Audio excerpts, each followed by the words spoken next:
नमस्कार दोस्तों, स्वागत है आपका French eight preparation YouTube channel पर। और इस चैनल पर रोजाना सुबह 7 बजे मैं बात करता हूं आपसे करंट अफेयर और जनरल स्टडीज के उन सारे क्वेश्चन की जो कि आपसे पूछे जा सकते हैं कॉम्पिटेटिव एग्जामिनेशन में। चलिए वीडियो की शुरुआत करते हैं क्वेश्चन के साथ। तो देखिए फर्स्ट क्वेश्चन कुछ इस तरह से आपके लिए है।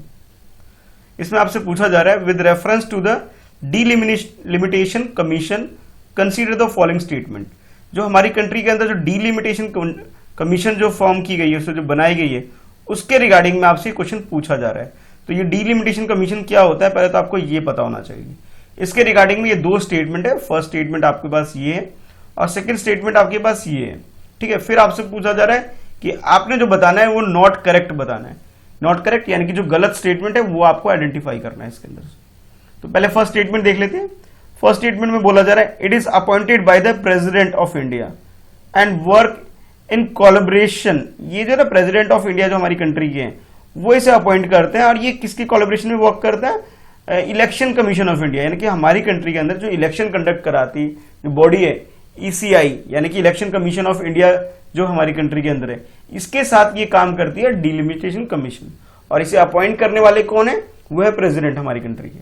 और सेकेंड स्टेटमेंट में आपसे बोला जा रहा है, the order by the commission have the force of law and can be called in the question before any the Supreme Court of India। यानी कि इन्होंने जो ऑर्डर कर दिया, यानी डीलिमिटेशन कमीशन जो है, अगर इन्होंने कुछ ऑर्डर किया है तो इसे आप चैलेंज कर सकते हो किसी कोर्ट के अंदर। और किस कोर्ट के अंदर? सुप्रीम कोर्ट के अंदर इसे चैलेंज कर सकते हो, उसे क्वेश्चन किया जा सकता है। ये बोला जा रहा है सेकेंड स्टेटमेंट के अंदर। तो इस हिसाब से आपके पास ये चार ऑप्शन है, ABCD चार ऑप्शन है। आपको ये आइडेंटिफाई करना है कि इनमें से गलत बात कौन सी है, रॉन्ग स्टेटमेंट कौन सा है, आपको ये आइडेंटिफाई करना है। तो फर्स्ट ऑप्शन में बोला जा रहा है आपको कि ओनली वन, यानी कि फर्स्ट स्टेटमेंट है वो गलत है। सेकंड बोला जा रहा है कि टू ओनली, यानी कि सेकंड स्टेटमेंट गलत है। और थर्ड C में बोला जा रहा है बोथ फर्स्ट एंड सेकंड दोनों ही स्टेटमेंट गलत है। और D में आपसे बोला जा रहा है नाइदर वन नॉट टू, ना ही फर्स्ट ना सेकंड, दोनों में से कोई सा भी स्टेटमेंट करेक्ट नहीं है। ठीक है, तो आपके हिसाब से करेक्ट आंसर क्या है? करेक्ट का मतलब यहां पे क्या है? नॉट करेक्ट स्टेटमेंट है आपके पास। गलत स्टेटमेंट कौन सा है आपको ये आइडेंटिफाई करना है। ठीक है, तो चार ऑप्शन थे आपके पास। आई होप क्वेश्चन पढ़ लिया होगा आप लोगों ने। तो इस क्वेश्चन का जो करेक्ट आंसर है, अगर आप देख रहे हैं तो इसका करेक्ट आंसर इसका बी हो जाएगा। यानी कि जो सेकंड स्टेटमेंट है वो गलत है। फर्स्ट स्टेटमेंट तो सही था, सेकंड स्टेटमेंट गलत है, क्योंकि हमें गलत बताना था। गलत बताने की वजह से हमारा सेकंड स्टेटमेंट जो है वो हमारा आंसर हो जाएगा। अब देखिए फर्स्ट स्टेटमेंट जो आपसे बोला गया था कि भाई इसकी जो अपॉइंटमेंट होती है वो किसके द्वारा होती है? हमारी कंट्री के प्रेसिडेंट के द्वारा। बिल्कुल सही बात है भाई। उसके बाद ये बोला जा रहा है कि कोलैबोरेशन से काम करता है इलेक्शन कमीशन ऑफ इंडिया। चलो ये बात भी बिल्कुल सही बैठ गई। अच्छा, लेकिन जो नेक्स्ट बात है कि ये बोला गया था इसे सुप्रीम कोर्ट, हमारी कंट्री में जो सुप्रीम कोर्ट है, सुप्रीम कोर्ट में इसे क्या कर सकते हैं? इसे चैलेंज किया जा सकता है, इसके ऑर्डर्स को देखा जा सकता है, ठीक, क्वेश्चन किया जा सकता है। ये यहां पे गलत हो गया सेकंड स्टेटमेंट, क्योंकि ये ऐसी बॉडी है, ये काफी पावरफुल बॉडी है और इसके ऑर्डर को चैलेंज या फोर्स नहीं कर सकती है लॉ।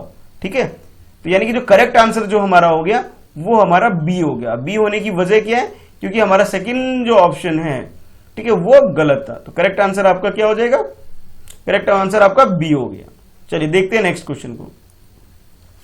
नेक्स्ट क्वेश्चन में आपसे पूछा जा रहा है कि अग्निपथ, आप लोगों ने काफी न्यूज में पढ़ा होगा, न्यूज़पेपर में भी आता है और काफी इसके बारे में सुना भी होगा कि जो अग्निपथ टर्म जो यूज किया जा रहा है आपके लिए, आपने बताना है कि ये Agnipath sometimes seen in the news is related to, कि भी ये किससे रिलेटेड है? ये अग्निपथ जो टर्म है ये किस चीज से रिलेटेड है?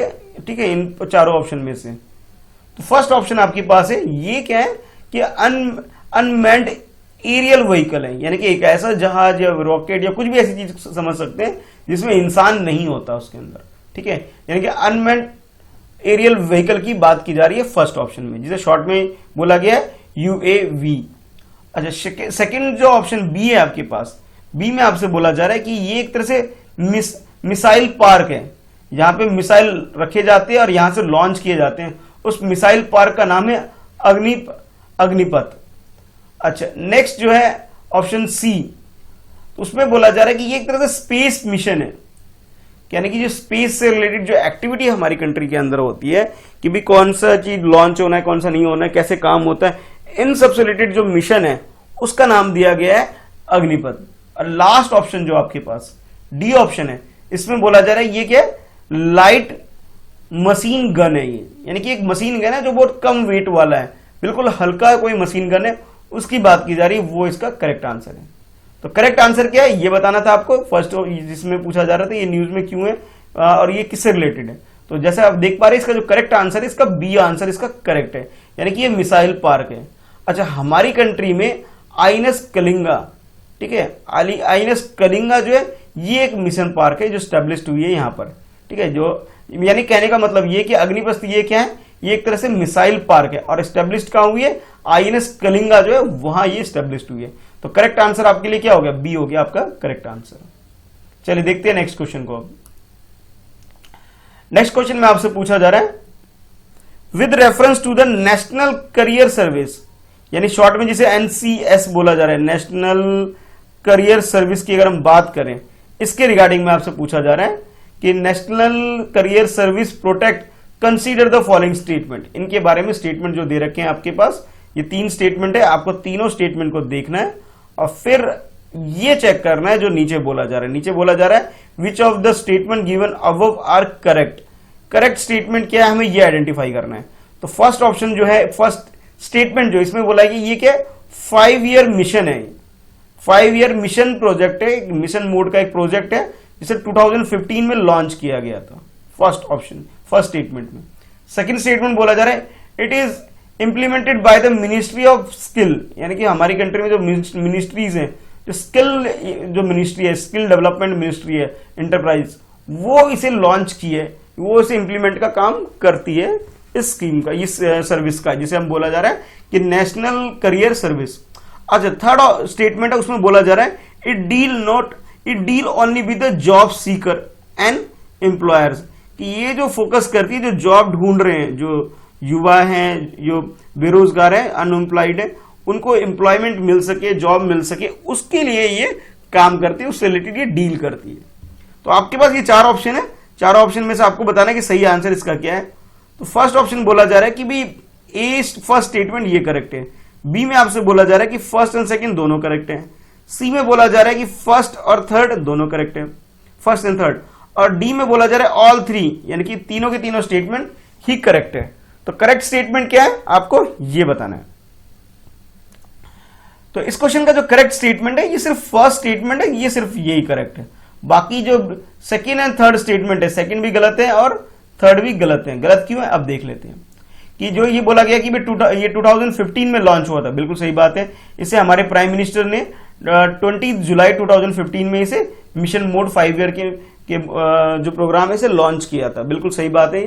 बाकी जो ये बोला जा रहा है कि मिनिस्ट्री ऑफ स्किल डेवलपमेंट था, जो आपके जो बोला जा रहा है ना सेकंड स्टेटमेंट, ये स्किल डेवलपमेंट के अंदर आता है, ये गलत हो गया। ये स्किल डेवलपमेंट के अंदर नहीं आता, बल्कि ये डायरेक्टर जनरल ऑफ एम्प्लॉयमेंट यानी कि ministry of labour and employment के अंदर आता है। ठीक है, लेबर और एम्प्लॉयमेंट की जो मिनिस्ट्री है हमारी कंट्री के अंदर, उसके अंदर आता है। तो यानी कि सेकंड स्टेटमेंट हमारा जो गलत हो गया, तो उसकी रीजन ये है। और थर्ड स्टेटमेंट जो बोला गया था, इसका मेन काम क्या है? तो इसका जो मेन काम है, ये क्या करती है, प्रोवाइड करती है वाइड रेंज ऑफ सर्विसेज। और ये किसके रिगार्डिंग में? जॉब सर्च करने से रिलेटेड, जॉब को मैचिंग, उसके मैचिंग के जॉब दिलाने के रिलेटेड, और करियर जो से रिलेटेड जो हमारी इनहेंसमेंट होती है, उसके रिच क्वालिटी कंटेंट को इनहेंस करने में हेल्प करती है, और करियर काउंसलिंग करना और इंफॉर्मेशन प्रोवाइड करना जॉब फेयर वगैरह में।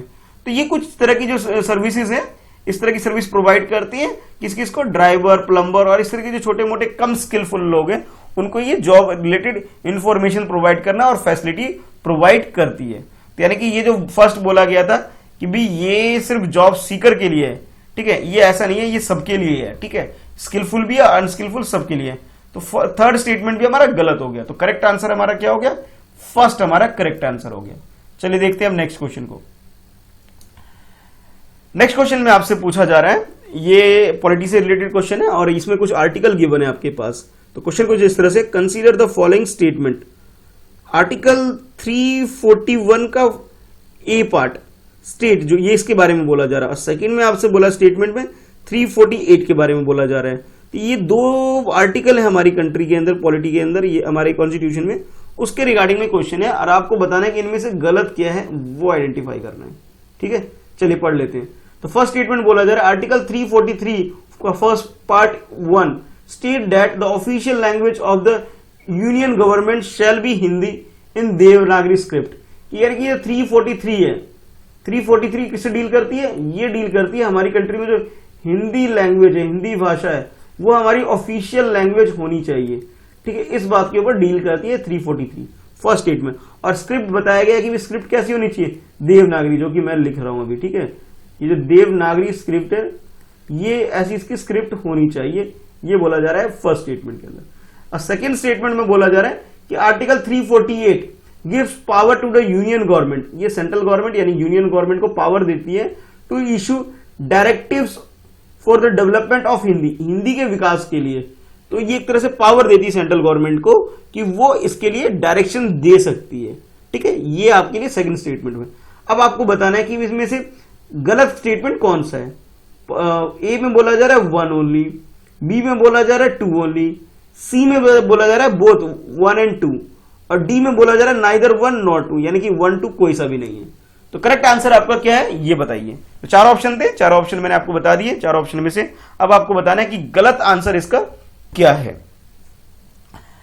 क्वेश्चन पढ़ने के बाद जैसे आप ऑब्जर्व कर पा रहे हैं, इसका जो करेक्ट आंसर है, करेक्ट आंसर इसका बी, यानी सेकंड स्टेटमेंट है, सिर्फ ये वाला गलत है, यानी कि ये सेंट्रल गवर्नमेंट को पावर नहीं देती है। चलिए आप देख लेते हैं कि भी है क्या।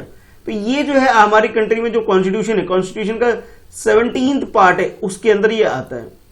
और हमारी कंट्री में जो आर्टिकल है 343 से लेके 51 तक, ये डील करता है जितनी भी 22 लैंग्वेजेस है हमारी कंट्री में, ऑफिशियल लैंग्वेज है, इन सबसे रिलेटेड ये डील करता है कि भी कौन कौन सी लैंग्वेज हमारी कंट्री के अंदर ऑफिशियल लैंग्वेज होनी चाहिए, जिसमें से हिंदी भी एक लैंग्वेज है। और हिंदी को आर्टिकल 343 का जो फर्स्ट पार्ट है उसके अंदर इसे इंक्लूड किया गया है, और जिसके अंदर बोला गया कि हिंदी की जो स्क्रिप्ट होनी चाहिए वो देवनागरी होनी चाहिए। ठीक है, यानी कि ये फर्स्ट स्टेटमेंट जो कि करेक्ट है। सेकंड स्टेटमेंट जो गलत थी, उसके अंदर जो बोला जा रहा है कि 348 ये डील करता है कि भी सेंट्रल गवर्नमेंट को पावर देता है डायरेक्शन देने के लिए, सब गलत है। तो सही क्या है वो देख लीजिए। सही ये है, इसके अंदर जो आपसे बोला गया है कि आर्टिकल 343 है, ये डील करता है उन सारे एक्ट बिल्स ये रिलेटेड उस चीजों से डील करता है कि भाई स्टार्टिंग में ये डिसाइड हुआ था जब तक हिंदी को पूरे कंट्री में लागू नहीं हो जाता, लोग नहीं जानते, तब तक हम इंग्लिश में ही काम करेंगे। और इसके लिए इंग्लिश में जो काम करेंगे इससे रिलेटेड जो सुप्रीम कोर्ट में और वगैरह वगैरह जो इंस्टीट्यूशन है, इन सब में जो भी चीजें ऑफिशियल डॉक्यूमेंट होंगे उसमें सारा काम किसमें होगा? इंग्लिश में होगा। इस चीज से रिलेटेड ये आर्टिकल हमारा 343 है। ठीक है, और इसके अलावा आर्टिकल 351 है, वो पावर देता है कि भी यूनियन गवर्नमेंट को भी हिंदी के डेवलपमेंट, या यूं कहूं कि हिंदी लैंग्वेज को से रिलेटेड जो डेवलपमेंट से रिलेटेड जो कार्य है काम करने के लिए डायरेक्शन दे सकता है बाकी इंस्टीट्यूशन को। तो ये आर्टिकल 348 ना होकर के ये 351 है, जो यूनियन गवर्नमेंट यानी कि जो हमारी कंट्री में जो सेंट्रल गवर्नमेंट है उनको पावर कर देती है कि भाई हिंदी के डेवलपमेंट से रिलेटेड काम कर सके। और 348 है, ये डील करता है कि भाई हमारी कंट्री में जब तक लैंग्वेज नहीं बन पा रहा है, कोई ऑफिशियल लैंग्वेज नहीं आ पा रहा है, स्टार्टिंग में बोला गया कि भैया तब तक हम क्या करेंगे? इंग्लिश में अपना काम करेंगे, ये बोला गया था। तो करेक्ट आंसर हमारा क्या हो गया? बी हो गया। ठीक है, चलिए देखते हैं नेक्स्ट क्वेश्चन। अब अच्छा, नेक्स्ट क्वेश्चन में आपसे पूछा जा रहा है with reference to the RBI saving bond, कि आरबीआई जो कई तरह की जो बॉन्ड इश्यू करता है उससे रिलेटेड एक क्वेश्चन है आपके पास कि आरबीआई का जो सेविंग बॉन्ड है उसके रिगार्डिंग में पूछा जा रहा है। कंसीडर द फॉलोइंग स्टेटमेंट, उनके रिगार्डिंग में आपके पास यहाँ पे 3 स्टेटमेंट दे रखे हैं। ये फर्स्ट स्टेटमेंट है, ये सेकेंड स्टेटमेंट है और ये थर्ड स्टेटमेंट है। तीनों स्टेटमेंट से रिलेटेड आपसे क्वेश्चन पूछा जा रहा है कि भी इनमें आपको जो बताना है कि करेक्ट स्टेटमेंट कौन सा है। ठीक है, तो फर्स्ट बोला जा रहा है कि इसके अंदर ये है कि भाई they have 7 ear lock in period and mature encashment is not allowed in any case, यानी कि 7 साल के लिए जो भी आपने इन्वेस्ट कर दिया उसे आप विड्रॉ नहीं कर सकते। ये इसके अंदर जो इनके टर्म्स एंड कंडीशन है उस बीच में आप मनी विड्रॉ नहीं कर सकते। कम से कम 7 साल 7 ईयर के लिए आपको अपना पैसा फिक्स रखना पड़ेगा। सेकेंड ऑप्शन जो सेकेंड स्टेटमेंट है उसमें बोला जा रहा है there is no maximum limit for investment, यानी कि इसके अंदर आप जितना चाहो पैसा इन्वेस्ट कर लो, कोई मैक्सिमम लिमिट नहीं है। और थर्ड स्टेटमेंट में आपसे बोला जा रहा है interest on these bond is taxable, यानी कि इसमें अगर आप इन्वेस्ट करते हैं तो आपको टैक्स बेनिफिट नहीं मिलेगा, बल्कि ये क्या है, इसमें आपको टैक्स देना पड़ेगा, यानी कि टैक्स फ्रेंडली नहीं है, आप ये कह सकते हो एक इंडिविजुअल की अगर हम बात करें तो। अब आप बताइए कि करेक्ट स्टेटमेंट क्या है। ऑप्शन आपके पास कुछ इस तरह से है। फर्स्ट ऑप्शन ए में बोला जा रहा है कि वन स्टेटमेंट यानी फर्स्ट ओनली, ये सिर्फ करेक्ट है। बी में बोला जा रहा है second only, second statement correct है। और सी में बोला जा रहा है कि बोथ सेकंड एंड थर्ड दोनों स्टेटमेंट करेक्ट है। और डी में बोला जा रहा है फर्स्ट और थर्ड ये दोनों करेक्ट है। तो आपको बताना है कि करेक्ट स्टेटमेंट क्या है इन तीनों में से, ये आपका आंसर होगा इस कोड के हिसाब से बताइए। तो इस क्वेश्चन का जो करेक्ट आंसर है, करेक्ट आंसर इसका सी यानी कि सेकंड एंड थर्ड स्टेटमेंट जो है, ठीक है, सेकंड थर्ड स्टेटमेंट ये करेक्ट है। यानी कि फर्स्ट स्टेटमेंट गलत हो गया। गलत क्यों हो गया? इसमें जो बोला गया ना कि 7 ईयर का लॉक इन पीरियड है। अब इसको समझ लेते हैं थोड़ा सा कि 7 ईयर का लॉक इन पीरियड तो है, लेकिन ये इसमें एक कंडीशन और है, जो भी सीनियर सिटीजन है यानी कि जिनकी एज 60 ईयर्स से अबव है, वो क्या कर सकते हैं, इस मनी को विड्रॉ कर सकते हैं। यानी कि जो लेस देन 60 ईयर के हैं, ठीक है, लेस देन 60 ईयर वाले, उनके लिए तो ये है कि भी 7 ईयर इनको फिक्स है कि भाई पैसा नहीं निकाल सकते ये, ठीक है। लेकिन जो 60 ईयर से अबव है, 60 ईयर प्लस जो है, वो विड्रॉ कर सकते हैं। ये बात थी जो इसमें मेंशन नहीं थी, इस वजह से फर्स्ट ऑप्शन हमारा गलत हो गया था। अच्छा, बाकी जो बोला जा रहा है कि भी इसमें नो लिमिट है कि आप मैक्सिमम कितना भी इन्वेस्ट करिए, ये बात बिल्कुल सही है, इसमें कोई लिमिट नहीं है, जितना चाहो इन्वेस्टमेंट करो। लेकिन मिनिमम जो है बॉन्ड जो है, वन बॉन्ड का जो प्राइस है वो बताया जा रहा है कि 1000 रुपीज है। यानी कि मिनिमम अमाउंट कितना है, 1000, मैक्सिमम कोई लिमिट नहीं है, कितना भी इन्वेस्टमेंट करो। अच्छा, उसके बाद जो नेक्स्ट स्टेटमेंट था, थर्ड स्टेटमेंट, इसमें बोला गया कि भाई ये जो बॉन्ड है ये क्या है, टैक्सेबल है। यानी कि इसके अंदर आपको कोई सेविंग बेनिफिट जो है इनकम टैक्स में वो नहीं मिलेगी। ये बात बिल्कुल सही है। हमारी कंट्री के अंदर जो है इनकम टैक्स एक्ट 1961 है, इसके अकॉर्डिंग ये बात बोली जा रही है। तो करेक्ट आंसर जो हमारा हो जाएगा वो हो जाएगा सी। वीडियो आपको कैसा लग रहा है स्कोर जरूर मेंशन करिएगा और अपने सजेशन भी जरूर बताइएगा। तो ठीक है, फिर आज के लिए इस वीडियो में इतना ही है। मिलते हैं फिर नेक्स्ट वीडियो में। वीडियो को लाइक जरूर करिए और अपने फ्रेंड्स में शेयर करिए जरूर इसे, ठीक है। चलो फिर मिलते हैं फिर नेक्स्ट वीडियो में, शेयर जरूर करिएगा, ठीक है।